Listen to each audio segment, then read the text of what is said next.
శుభవార్త వినది.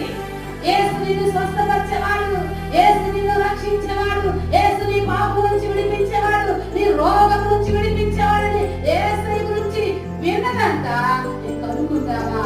ఈ ఒక్కసారి మాత్రము నేను ఆయన దగ్గరికి రా. ఎందుకంటే అంత ముందు జరిగిన కార్యాలన్నీ అమ్మ విన్నది. అంతకుముందు ఏం జరిగినాయమ్మా? కళ్ళు లేని వారికి కళ్ళు ఇచ్చాడు దేవుడు.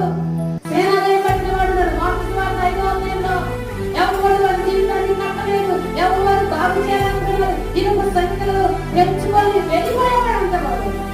అయితే వాడు దగ్గరికి వెళ్ళి దేవుడు బాగు చేస్తే అమ్ముతుంది 2,50